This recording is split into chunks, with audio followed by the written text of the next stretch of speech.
I will say that I am far from an expert, but I know enough to get into trouble every now and then. So we're going to talk about the many faces of Papago Pete. This is just an intro into collecting flaps from Papago Lodge 494. This is one of the lodges that I've been a member of. When I became involved in scouting again as an adult in 2013, I was in Tucson, Arizona, and this was my home lodge, and so I was a member of that lodge from 2013 through the end of 2016, because I didn't bother to pay my dues for the whole 17 days I was in Arizona of 2017. So just a little bit of background on this lodge. In 1923, there was a society founded at Camp Lawton, which is the scout camp for the Catalina Council. It's located on Mount Lemmon, just north of Tucson. A beautiful camp up at 8,000 feet. And that society was called the Tribe of Papago. It's a society that still exists at Camp Lawton today. And so when the Order of the Arrow Lodge was founded in the Catalina Council in 1953, they decided to take that name and use that for the OA Lodge as well. So it became the Papago Lodge 494. 8 years after its creation, it absorbed the Victoria Lodge, which was in Cochise County in Arizona. Catalina Council then stretched out to cover 2 counties. So it covers Pima County. Sorry, it covers 3 counties: Pima County, Cochise County, and one of the counties whose name I can't remember. See, I know just enough to get into trouble. The totem initially was the head of a longhorn steer with a rattlesnake in it. But after they absorbed Victorio, they decided to change the totem because they didn't want to keep using theirs, and they didn't want to necessarily just take on Victorio's, which was a wild turkey with an arrow through it. And so they decided to go with the Hohokam conception of the Gamble's quail. And in 1980, they made it a mascot and they named it Pete. And so here you will see the 494 C1. That's one of 2 chenilles that they have in 494, and that's on my blanket. So I've kind of broken this down into collections of flaps. You have your early flaps. So your F1, authorized in 1957, issued in 1958, starting with their ordeals. This was a restricted flap. You got one when you went through your ordeal. As new flaps were issued, some of them were also restricted, 1 per life, 1 per, per year, whatever the case may be. There were different restrictions, and they're documented in a book that was written called The History of the Papago Lodge, and you can find the original version of that out on the internet still, and it explains what they are. But that F1 came out in the late 50s. The History of the Papago Lodge book says that the S1 is that red flap up in the top left corner. There are 2 varieties of that flap. There's a rosy red and more of a regular red, but the rest is the same between the 2, just 2 different runs of that flap. And then the book says that the S2 is the yellow bordered in the bottom left corner of that picture with 5 flaps on it. A lot of times when you look on eBay, though, those numbers are switched because I believe the blue book had the yellow one listed as the S1. So for the purposes of this presentation, I went with what came out of the book, The History of the Papago Lodge. The red bordered one was made a couple more times. The one I have there in the top right corner is the S4. No, sorry, that's the S5. The S4 is the one in the middle. That was initially issued 1 per life in 1971, and then 5 years later they said we just want to get rid of them, and so they started selling them in groups of 5 and 6 before folks went to some national event. So that one, and then also the S6 in the bottom right hand corner, became very easy to find outside of the state of Arizona because they got traded away at national events, but still tough to find inside of Arizona because most of the folks had gotten 1 and just kept that 1. Starting in the very late 70s, 78, I believe, 78 or 79, they moved to this mission style. The San Javier del Bac mission is about 10 miles south of downtown Tucson, currently sits on the Tohono O'odham Indian Reservation and serves the Catholic community there on that reservation. It's one of the oldest missions in southern Arizona, started in the late 1600s. The building there was started in the late 1700s, and it still stands today. You can go visit that mission if you're ever in Tucson, and I actually do recommend doing that. They moved to this design, putting the quail there in the middle of the flap. They still have that skull's head as a remembrance of what they did with their their early totem for that lodge. And the different issues can be identified by the shade of blue in the border, and then there are subtle differences in the mission, where the crosses are, if there's a dome or not, the color of the fleur-de-lis. So I think there are about 4 or 5 different issues with this general design of a blue border, the mission, either a yellow or gold fleur-de-lis, and this nice, sunrise sort of feel to the flap. As it gets computerized later, they take the dome off the mission for whatever reason, and the lodge also introduced an OBV set. So you have your blue border for your ordeal members, your red border for your brotherhood members, your white border for your vigil members. This design was used up until about 2008, and that is when they shifted to this purple border design with, again, the big steer's head, the longhorn steer head, with Pete right between the eyes, and then the lodge name and the fleur-de-lis in purple along the bottom, the nice sunset kind of motif to it.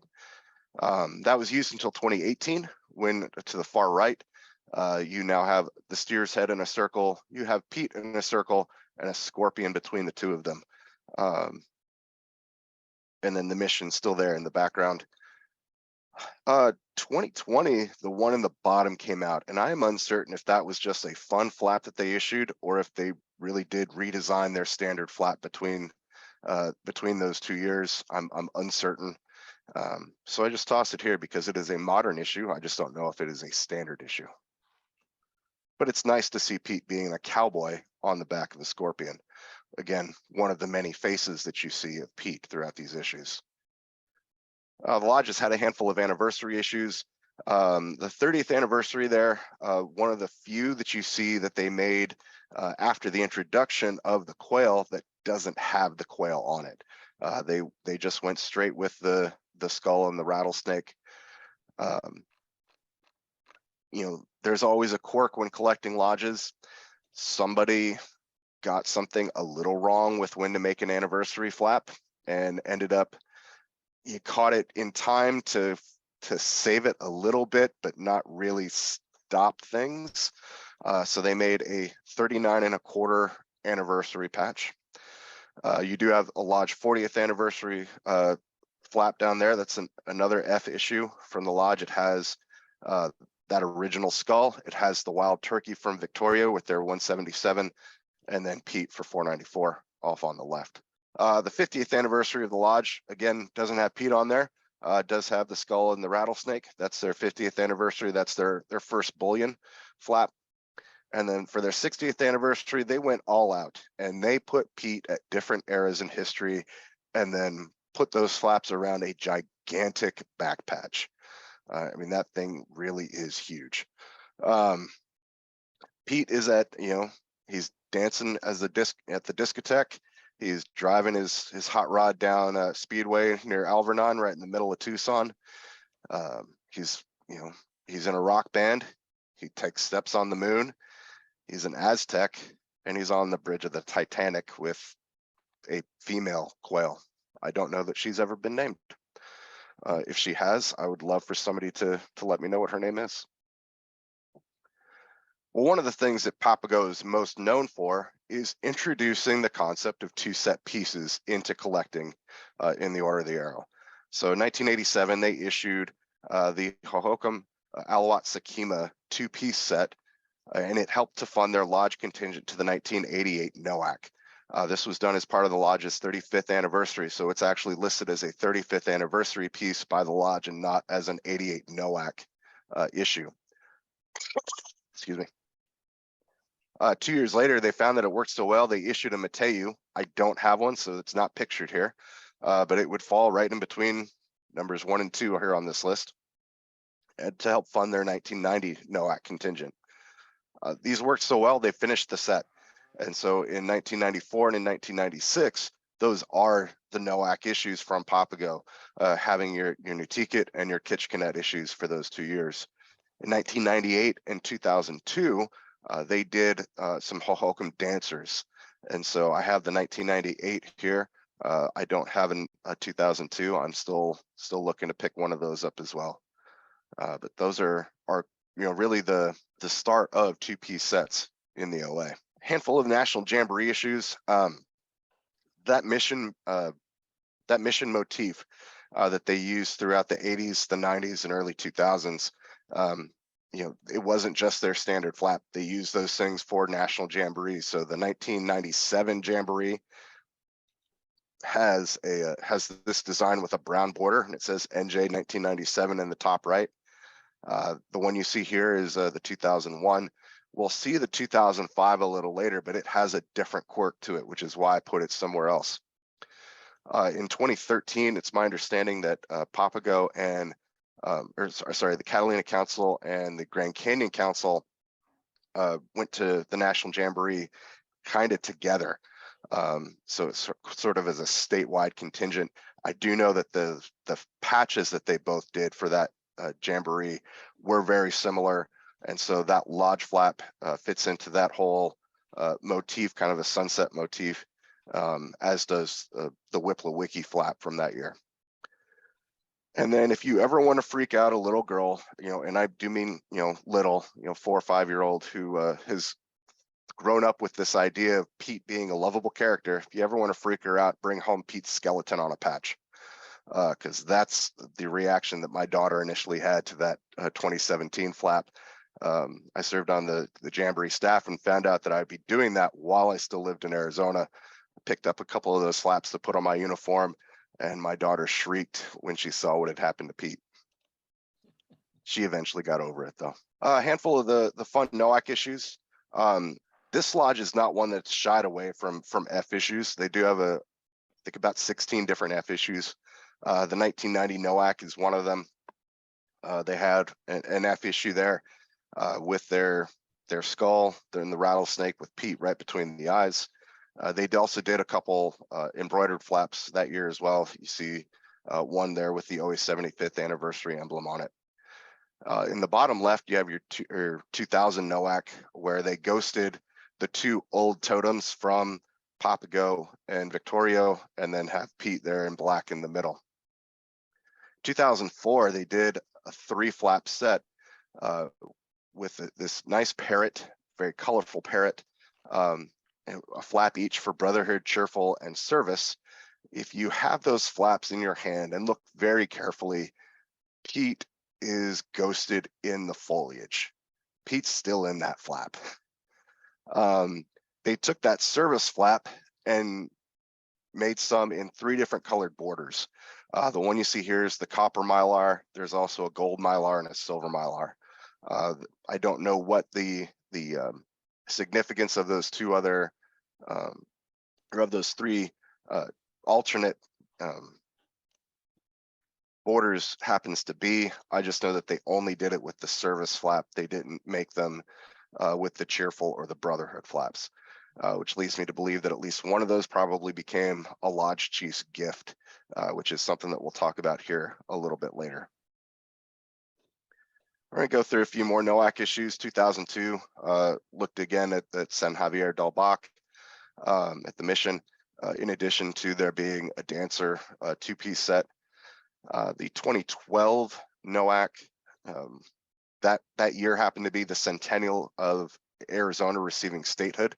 So you have the mission up in the flap, but down at the bottom, you have a mountain with the big red, white, and blue A. I'm personally, partial to this one, being a University of Arizona graduate myself.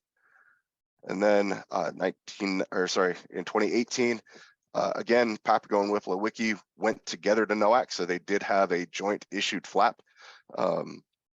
Up there, you'll see the quail and then the deer from Wiki.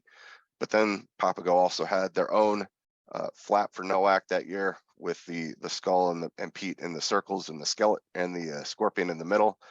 They also did 3 video game themed 2-piece sets that year. So they made a fair number of patches for that NOAC. No NOAC patches for 2020, but in 2022, they did something a little different. They did 4 flaps, all surrounding Norse mythology. So you got Odin, Freya, Thor, and Loki. But then their delegate issue was one that harkened back to remembering the Navajo code talkers. And so that was, their delegate was very different than the trading set that they had for that NOAC. 2015, again, a ton of issues with it being the centennial of the Order of the Arrow. On the far left, we have 3 fundraiser flaps, orange, blue, and green. In the middle, we have the 4 4-piece sets that they did. At a glance, they look very similar. Big difference, of course, being the color of the sashes that you see hanging in the left-hand side of the chevron. The white and the red, you can go on eBay, you can see a ton of them. The black, a little harder to find. And then they also made a set commemorating the fact that when Carol Edson retired, he moved to Arizona. He moved to Southern Arizona, and he was a member of the Papago Lodge from 1968 to, I believe, 1974. Again, in keeping with some of their other traditions, they did take one of their flaps, in this case, the orange fundraiser flap that they did, and they made them with a couple other border colors. This silver mylar border was given to those who donated at least $100 worth of items to the Lodge Traderie for their auctions. There's also a copper mylar that was given out as a Lodge Chief's gift that year. In addition to the NOAC themed items, the Lodge also made a centennial flap with their current theme being the steer's head. They put the centennial logo in the bottom, or centennial logo in between the eyes, moved Pete off to the side of the flap. And then the council took that design, made a CSP to go with it, and of course didn't match the color of purple. So it looks a little off when you look at them together. It also looked a little off when you looked at them on a uniform together, but I dealt with it for a year. They also made that CSP in red with a red border as well. I've mentioned a couple times something called a Lodge Chief's gift. What they have a tradition where the Lodge Chief will give out a gift as an award at their annual banquet. And what they've done is they've taken the design of an existing flap and just had it done with a different colored border, which means that they have smaller runs of them, but the Lodge Chief is able to give out something unique as a gift to people, when the Lodge Chief is at the end of their term. And so I know of a handful of different Lodge Chief gift issues that are out there. They use the mission design with an orange border, a gold mylar border, a black border. There is a 2006 NOAC on white felt where they just removed the NOAC references. It was a cut edge flap, so they didn't put a border on it, but they removed the reference to NOAC from that flap and used it as a Lodge Chief's gift. It's the only one that I know of that was an F issue that became a Chief's gift. The skull in the sunset, it exists in a red border and then a copper mylar border that was used as a gift. And then that orange 100th design in copper mylar as well. I'm uncertain if they've done that with the newer design of the standard flap, but it honestly would not surprise me. It would really be in keeping with tradition. All right, this one is fun. Around 2004, 2005, the OA said that you no longer had to have a lodge number. And so when this guidance went out to lodges, somebody in Papago saw the guidance that went out, saw that, okay, the lodge number is not required, but saw something that referenced a council number. And for whatever reason thought that the guidance was that you were to replace your lodge number with your council number. And so for 1 year in 2005, they made this Ordeal Brotherhood Vigil set and their 2005 National Jamboree all with this mission design that say Papago Council 11, because that is the council number there for the Catalina Council. Soon after these flaps were made, somebody realized, oh, that's not what this guidance actually meant. And so by the time the 2006 NOAC rolls back around, the flaps are back to saying Papago Lodge 494. So this is just a fun little issue, only done for a year. And if you can pick them up, it's a cool little conversation piece for a Papago collection. Some other issues that the lodge has that are in my collection. There's this quail power flap. I am uncertain of the story behind it. Unfortunately, wasn't able to find it in the newer version of the history of the Papago Lodge, but it's there. It's a cool looking quail on a shield. That comes in a red border and then in a gold mylar border as well. Quails for the Cure, that was their breast cancer flap that they did. Nice one to see, just the little quails there on the flap with the pink border. The bottom one there on the far left came out this year. This year was the 100th anniversary of Camp Lawton, which is their camp, again, their camp up in the mountains. In the middle, you have 5 flaps. Those are the different monsters of Southern Arizona. El Chupacabra being my personal favorite there in the bottom left. And then on the far right, this was also one that came out this past year.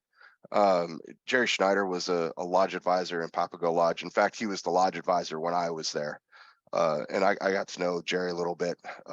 We were in the same district, and he was a regular fixture at our district committee meetings when I was a chartered org rep. And just very nice guy, beloved by everybody in the lodge, and died died far too young. And so the lodge did a 2-piece set for him in this past year, and that came out as well. So a couple things, if you're ever interested in some of this information, again, here's the lodge website, papagolodge.org. The history of the Papago Lodge, this was the original document. It runs from the beginning of the lodge to about 1988. The lodge did redo the document in 2015. I found it once and haven't been able to find it again. And so I continue to scour the internet for it in the hopes that someday I will find that document again. And if you ever stumble upon some Papago issues that aren't in this presentation, feel free to shoot me an email, and I'll be happy to chat with you about them. And that is your introduction to collecting flaps in the Papago Lodge. One thing I forgot to mention, that initial totem that was used with the skull and the rattlesnake, it looks like the rattlesnake is in the shape of a 20. And for years, people wondered why the rattlesnake was shaped that way.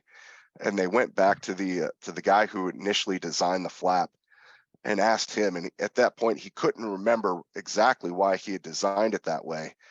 It is speculated that at the time it was an Easter egg that the designer had put in there because it was the 20th anniversary of that gentleman keeping his vigil. And so he put his own little Easter egg in the design of the flap, and it has stuck around. So I attended the 1990 NOAC and picked up several of those Papago F flaps that were floating around. But one thing I remember very clearly from that NOAC is that someone was circulating flyers all over the NOAC saying that it was a private issue and unofficial. So yes, that ended up getting addressed in the 2015 version of the history of the Papago Lodge. And so I've only read it the once. There was some fighting within the lodge about what was actually the official issue for the 1990 NOAC. And by the time all was said and done, the F issues and the S issues ended up being recognized. Okay. But that wasn't the case by the time NOAC actually rolled around that year.